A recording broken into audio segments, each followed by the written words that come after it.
यात्रा कवरेज के आज के इस संस्करण में हम आपको लिए चल रहे हैं फलोदी। जी हाँ, कुर्जा यानी डेमोइसल क्रेन। इस नाम के विदेशी मेहमान को भारत की सर्दियां बेहद पसंद है। प्रवासी पक्षी कुर्जा ने फलोदी के खीचन गांव को विश्व के मानचित्र पर एक अलग पहचान दी है। सितंबर के पहले सप्ताह से मार्च के अंत तक कुर्जा देशी विदेशी सैलानियों के आकर्षण का केंद्र बने हुए हैं। बड़ी संख्या में कुर्जा चुग्गाघर और तालाब के साथ विचरण क्षेत्र में देखे जा सकते हैं। सबसे बड़ी और गौर करने वाली बात तो यह है कि गांव खीचन की सुबह कुर्जा की कुर कुर से ही शुरू होती है। सैकड़ों कुर्जा के जरिए आसमान में झुंड की शक्ल में बनी हुई की आकृति को सैलानी अपने कैमरे में कैद करने से नहीं रोक पाते।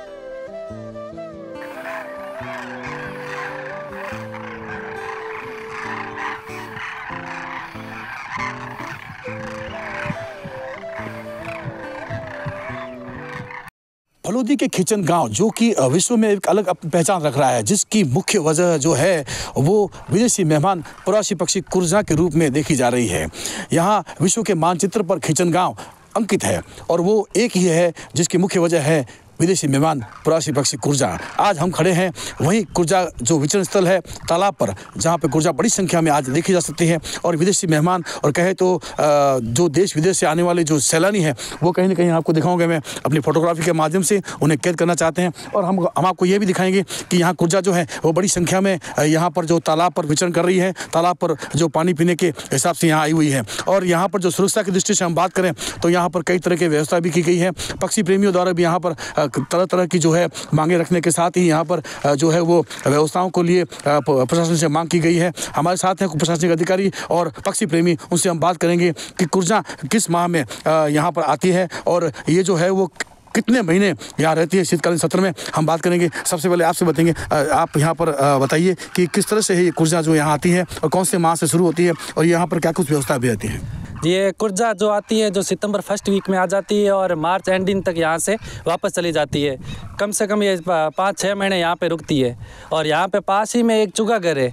चुग्गाघर में वहाँ पे उसे चुग्गा डाला जाता है और उसके बाद में 9-10 बजे वहाँ से उड़ के ये फिर तालाब पे आ जाती है और शाम को ये 4 बजे या 5 बजे के करीब शाम को वापस ये उड़ के कहीं दूसरे स्थान पे खेतों में या रण क्षेत्र में वहाँ पे उड़ के चली जाती है। आप तैनात रहते हैं यहाँ पर जी, तो सुरक्षा की दृष्टि से आप किस तरह से यहाँ पे ध्यान रखते हैं?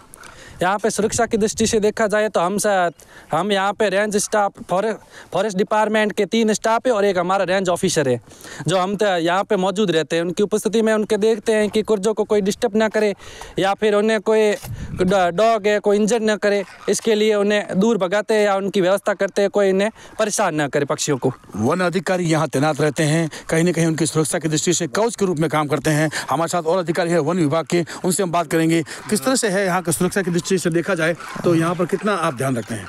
यहाँ हम तीनों स्टाफ तैनात रहते हैं यहाँ पे और हमारे एक सुरेश जी है नरेंद्र साहब और ये पक्षी प्रेमी शिवराम जी माली है, इनके साथ में मिलके और इनकी कुर्जों की सुरक्षा करते हैं। और हम आपको एक और बता दें कि जो फलोदी के पास जो खीचन गांव है उसकी सुबह कुर्जा की कुरकुर से होती है। और हमारे साथ है पक्षी प्रेमी, कुर्जा प्रेमी, पर्यावरण प्रेमी शिवराम माली जो वर्षों से बचपन से कहें तो इसी कार्य में लगे रहते हैं। और आज जो स्वरूप देखा जा रहा है खीचन का वो कहीं ना कहीं शिवराम माली की ही बदौलत है। हम उनसे बात करेंगे। शिवराम जी आप बताइए क्या कुछ है और नमस्कार, शुरुआत बताइए। ये डेमोसाइल क्रेन मंगोलिया से अगस्त एंड एवं सितंबर फर्स्ट वीक में आती है और मार्च एंड में ही यहाँ से जाती है।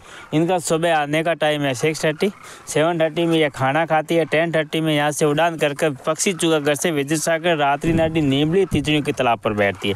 खाने में सबसे पहला है जवार, चूना मिक्सिंग पत्थर, सॉल्ट। ये मर्द बर्ड का फॉरेस्ट डिपार्टमेंट द्वारा पोस्टमार्टम करवाया जिसमें ये हमने चीज़ पाई है। मेरा काम है वाइल्ड लाइफ बचाने का, जो पिछले 25 सालों से वाइल्ड लाइफ बचाने का काम कर रहा हूँ। आप बचपन से काम कर रहे हैं और पक्षियों को लेकर खास तौर से आपके दिल में प्यार रहता है। और एक आप बताइए दूसरी खास बात कि यहाँ सुरक्षा को लेकर, कुर्जा की सुरक्षा को लेकर, जैसा कि विदेशी मेहमान हम मानते हैं, उसको लेकर एक किसी बड़े अधिकारी ने इसकी पहल की थी, वो बताएं जरा। इनकी फलोदी एडीएम साहब के कक्ष में एक मीटिंग हुई थी। मीटिंग में पावर ग्रिड वाले अधिकारी सब बैठे थे, तो उसमें एडीएम साहब श्रीमान हाकम खान जी ने एक मुंह से निकला था कि सेवाराम को एक बड़ी एम्बुलेंस दी जाए तो पक्षियों को एसी के अंदर रेस्क्यू किया जा रहा है। तो आज तक ये बड़े श्रीमान हाकम खान जी को धन्यवाद है जो उसी एम्बुलेंस में, एसी एम्बुलेंस में बर्ड को रेस्क्यू किया जा रहा है। तारों से झूलकर आज भी कुर्जा कहीं ना कहीं क्षतिग्रस्त होती है। आप सोशल मीडिया पे बताते हैं और अधिकारियों को बताते हैं, इसको लेकर कुछ बेहतर कार्य किया जा रहा है। कुर्जा केवे किकर आऊं मैं थारे देश तो मिट जाएगा कुर्जों का नामो निशा, जिससे राजस्थान उच्च न्यायालय हाईकोर्ट ने संज्ञान लिया था। संज्ञान में 440 kV की इलेक्ट्रिसिटी लाइन भी हटाई थी। कुछ ऐसी तारें हैं जो हाईकोर्ट के आदेश के बावजूद भी आज तक विभाग द्वारा नहीं हटाई जा रही है, जिसको पक्षियों को खतरा हो रहा है। और दूसरी बात मैं ये भी कहना चाह रहा हूँ, जो उच्च न्यायालय ने आदेश दिया उस आदेश की अभी तक पूरी पालना नहीं की जा रही है।